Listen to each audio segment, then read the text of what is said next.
Law 2. Never put too much trust in friends. Learn how to use enemies' judgment. Be wary of friends, they will betray you more quickly, for they are easily aroused to envy. They also become spoiled and tyrannical. But hire a former enemy and he will be more loyal than a friend, because he has more to prove. In fact, you have more to fear from friends than from enemies. If you have no enemies, find a way to make them. Transgression of the law. In the mid-9th century AD, a young man named Michael III assumed the throne of the Byzantine Empire. His mother, the Empress Theodora, had been banished to a nunnery, and her lover, Theoctistus, had been murdered. At the head of the conspiracy to depose Theodora and enthrone Michael had been Michael's uncle, Bardosh, a man of intelligence and ambition.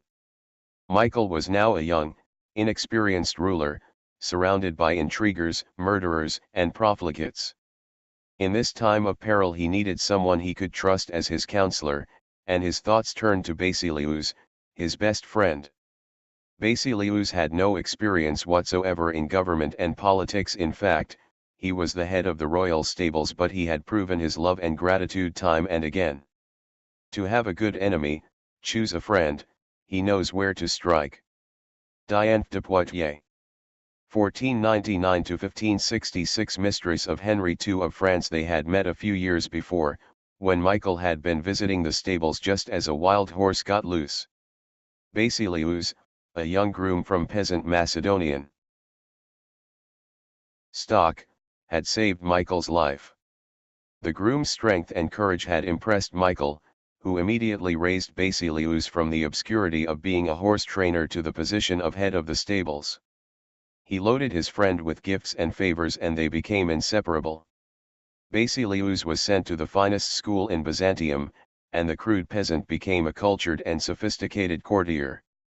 Every time I bestow a vacant office I make 100 discontented persons and one ingrate.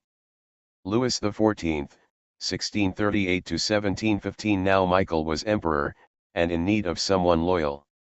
Who could he better trust with the post of chamberlain and chief counselor than a young man who owed him everything? Basilius could be trained for the job and Michael loved him like a brother. Ignoring the advice of those who recommended the much more qualified Bardosh, Michael chose his friend. Thus for my own part I'll have more than once been deceived by the person I loved most and of whose love, above everyone else's, I have been most confident. So that I believe that you may be right to love and serve one person above all others, according to merit and worth, but never to trust so much in this tempting trap of friendship as to have cause to repent of it later on. Baldassare Castiglione, 1478–1529. Basilius learned well and was soon advising the emperor on all matters of state.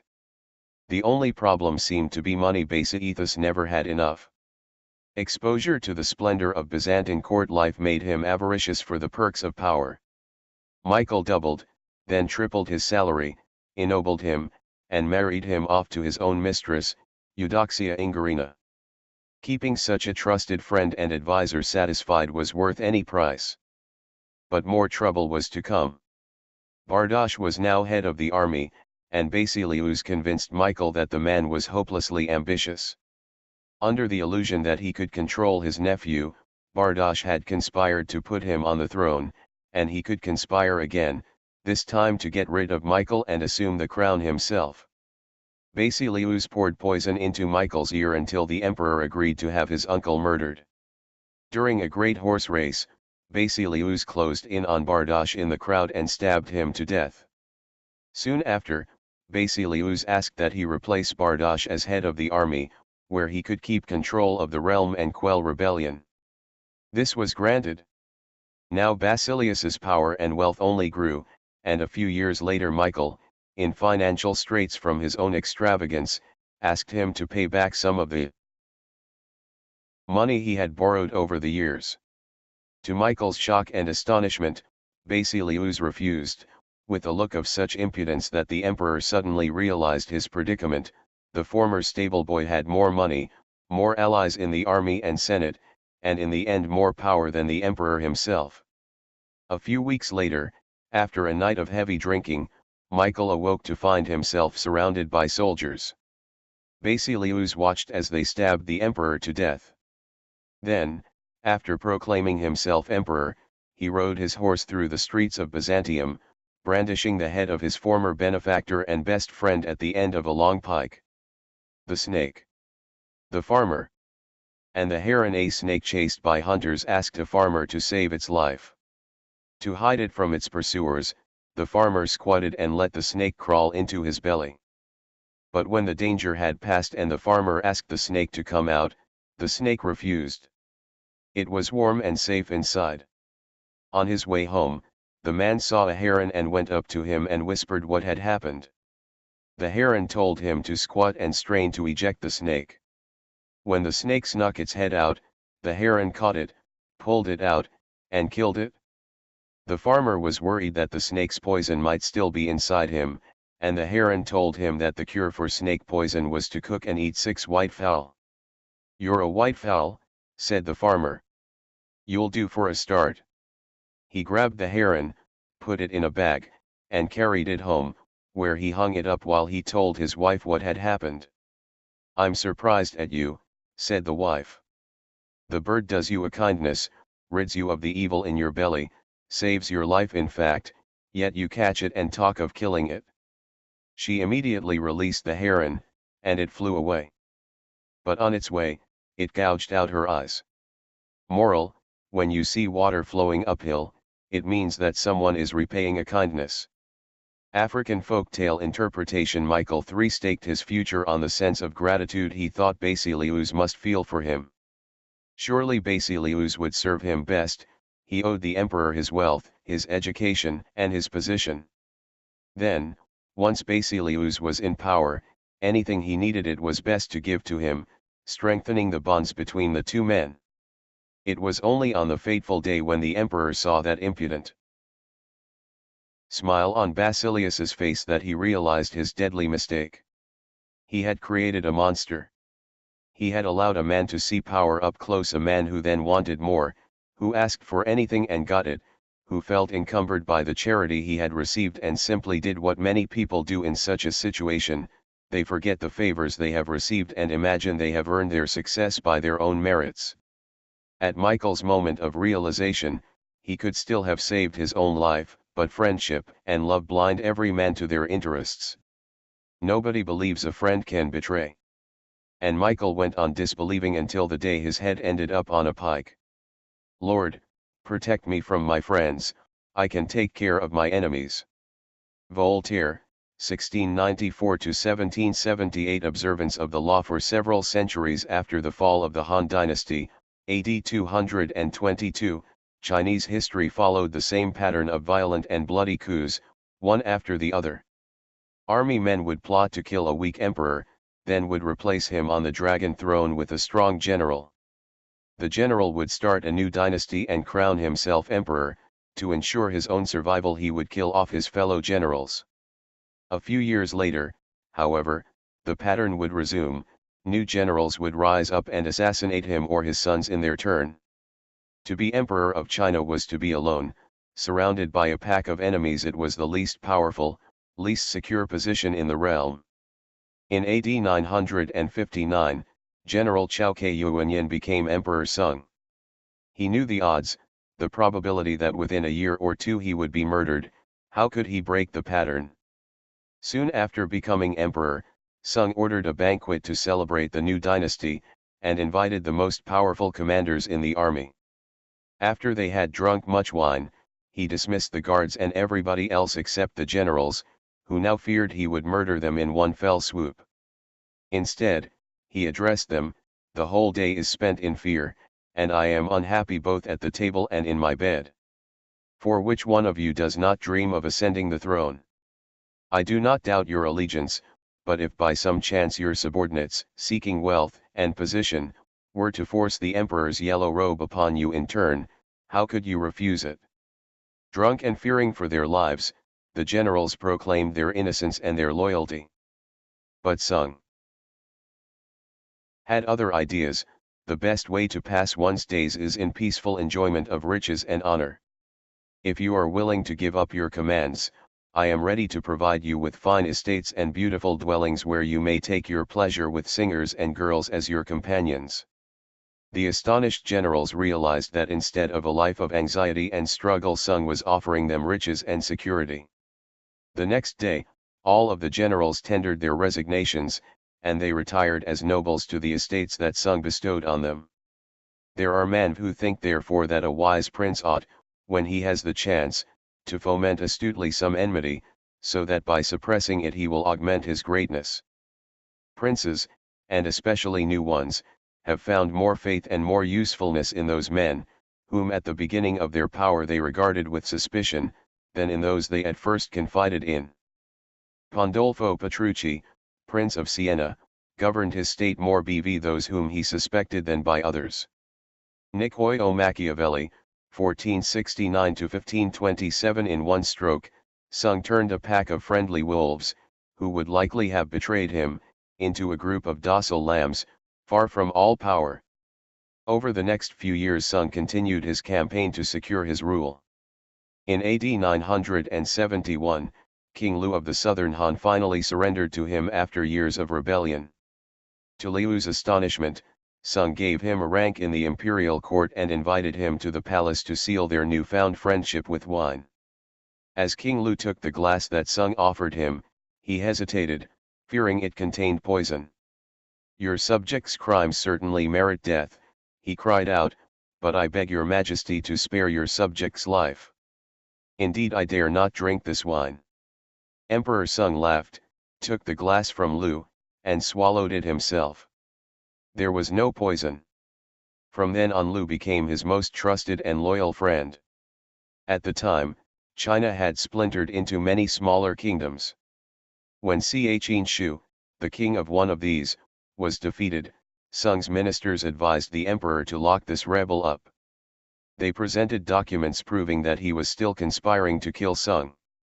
When Qian Shu came to visit the emperor, however, instead of locking him up, Sung honored him. He also gave him a package, which he told the former king to open when he was halfway home. Qian Shu opened the bundle on his return journey and saw that it contained all the papers documenting his conspiracy. He realized that Sung knew of his murderous plans, yet had spared him nonetheless. This generosity won him over, and he too became one of Sung's most loyal vassals. A Brahmin, a great expert in Veda who has become a great archer as well, offers his services to his good friend, who is now the king. The Brahmin cries out when he sees the king, "Recognize me, your friend." The king answers him with contempt and then explains, "Yes, we were friends before, but our friendship was based on what power we had. I was friends with you, good Brahmin, because it served my purpose. No pauper is friend to the rich, no fool to the wise, no coward to the brave. An old friend who needs him. It is two men of equal wealth and equal birth who contract friendship and marriage, not a rich man and a pauper. An old friend who needs him." The Mahabharata, c. 3rd century BC interpretation. A Chinese proverb compares friends to the jaws and teeth of a dangerous animal. If you are not careful, you will find them chewing you up. Emperor Sung knew the jaws he was passing between when he assumed the throne. His friends in the army would chew him up like meat, and if he somehow survived, his friends in the government would have him for supper. Emperor Sung would have no truck with friends. He bribed his fellow generals with splendid estates and kept them far away. This was a much better way to emasculate them than killing them, which would only have led other generals to seek vengeance. And Sung would have nothing to do with friendly ministers. More often than not, they would end up drinking his famous cup of poisoned wine. Instead of relying on friends, Sung used his enemies, one after the other, transforming them into far more reliable subjects. While a friend expects more and more favors, and seethes with jealousy, these former enemies expected nothing and got everything. A man suddenly spared the guillotine is a grateful man indeed, and will go to the ends of the earth for the man who has pardoned him.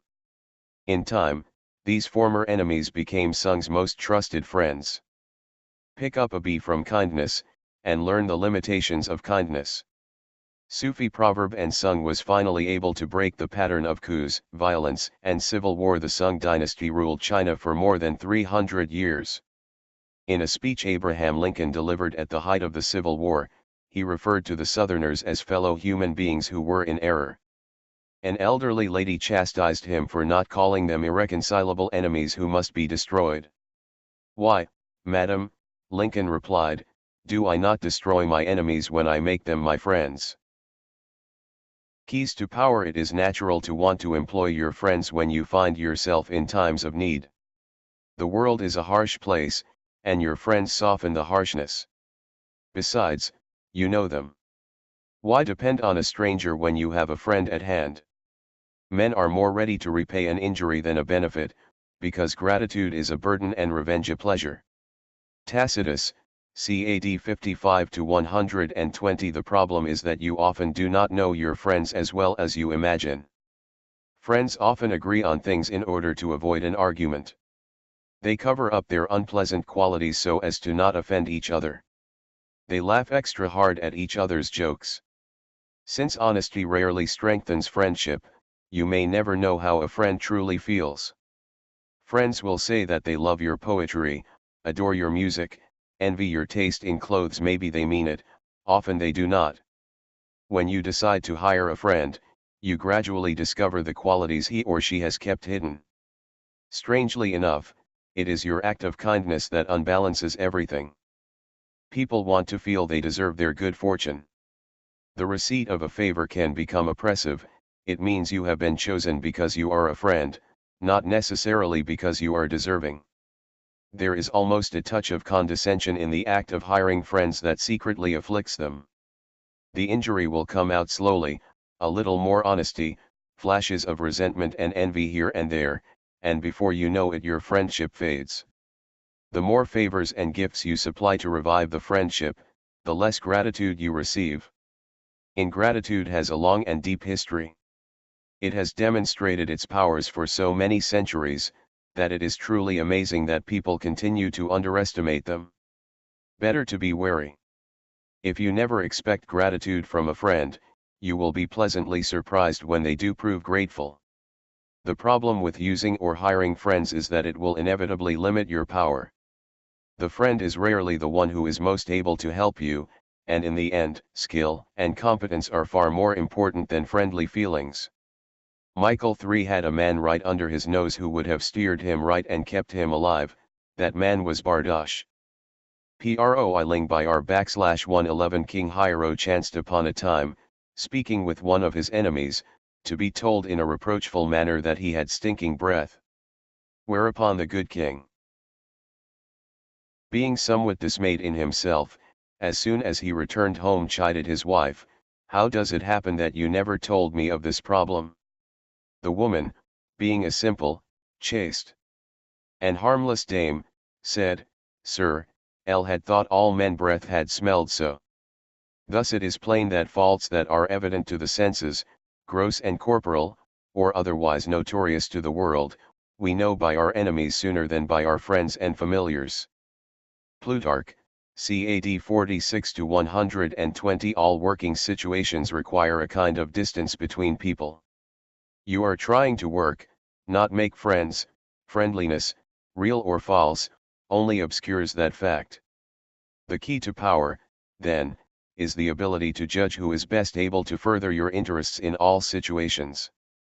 Keep friends for friendship, but work with the skilled and competent. Your enemies, on the other hand, are an untapped gold mine that you must learn to exploit. When Talleyrand, Napoleon's foreign minister, decided in 1807 that his boss was leading France to ruin, and the time had come to turn against him, he understood the dangers of conspiring against the emperor. He needed a partner, a confederate. What friend could he trust in such a project? He chose Joseph Fouché, head of the secret police, his most hated enemy, a man who had even tried to have him assassinated. He knew that their former hatred would create an opportunity for an emotional reconciliation. He knew that Fouché would expect nothing from him, and in fact would work to prove that he was worthy of Talleyrand's choice. A person who has something to prove will move mountains for you. Finally, he knew that his relationship with Fuchs would be based on mutual self-interest, and would not be contaminated by personal feeling. The selection proved perfect, although the conspirators did not succeed in toppling Napoleon. The union of such powerful but unlikely partners generated much interest in the cause. Opposition to the emperor slowly began to spread. And from then on, Talleyrand and Fuchs had a fruitful working relationship. Whenever you can, bury the hatchet with an enemy, and make a point of putting him in your service. As Lincoln said, you destroy an enemy when you make a friend of him. In 1971, during the Vietnam War, Henry Kissinger was the target of an unsuccessful kidnapping attempt, a conspiracy involving, among others, the renowned anti-war activist priests the Berrigan brothers, 4 more Catholic priests, and 4 nuns. In private, without informing the Secret Service or the Justice Department, Kissinger arranged a Saturday morning meeting with 3 of the alleged kidnappers.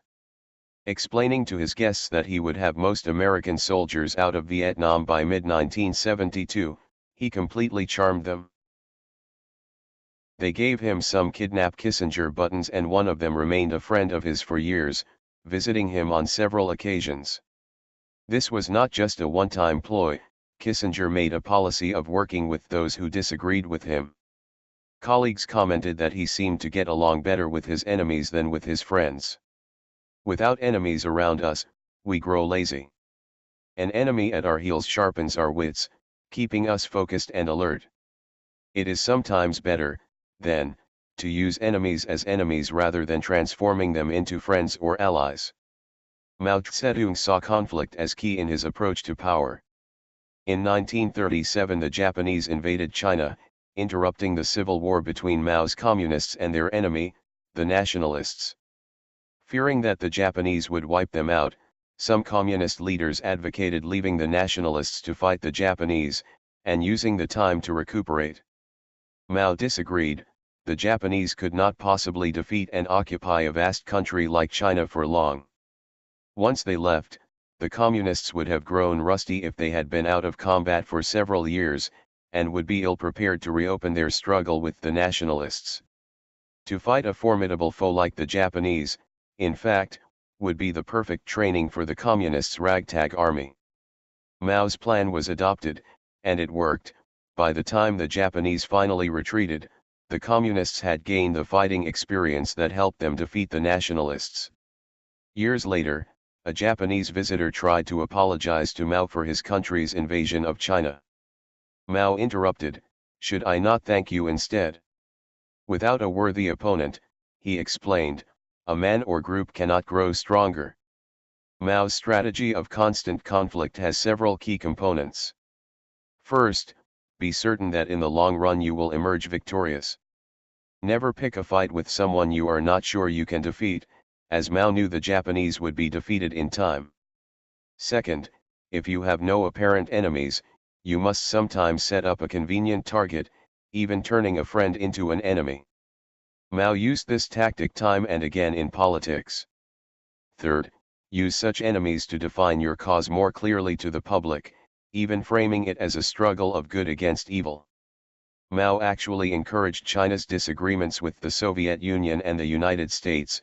Without clear-cut enemies, he believed, his people would lose any sense of what Chinese communism meant.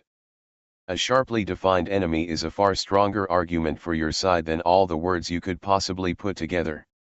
Never let the presence of enemies upset or distress you. You are far better off with a declared opponent or two than not knowing where your real enemies lie.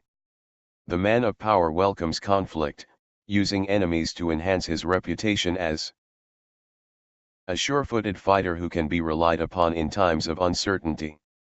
Image, the jaws of ingratitude. Knowing what would happen if you put a finger in the mouth of a lion, you would stay clear of it. With friends you will have no such caution, and if you hire them, they will eat you alive with ingratitude. Authority, know how to use enemies for your own profit. You must learn to grab a sword not by its blade, which would cut you, but by the handle, which allows you to defend yourself. The wise man profits more from his enemies, than a fool from his friends. Baltasar Gracian, 1601–1658, Reversal. Although it is generally best not to mix work with friendship, there are times when a friend can be used to greater effect than an enemy. A man of power, for example, often has dirty work that has to be done, but for the sake of appearances it is generally preferable to have other people do it for him. Friends often do this the best, since their affection for him makes them willing to take chances. Also, if your plans go awry for some reason, you can use a friend as a convenient scapegoat. This fall of the favorite was a trick often used by kings and sovereigns. They would let their closest friend at court take the fall for a mistake, since the public would not believe that they would deliberately sacrifice a friend for such a purpose. Of course, after you play that card, you have lost your friend forever. It is best, then, to reserve the scapegoat role for someone who is close to you but not too close. Finally, the problem about working with friends is that it confuses the boundaries and distances that working requires. But if both partners in the arrangement understand the dangers involved, a friend often can be employed to great effect. You must never let your guard down in such a venture, however. Always be on the lookout for any signs of emotional disturbance such as envy and ingratitude. Nothing is stable in the realm of power, and even the closest of friends can be transformed into the worst of enemies.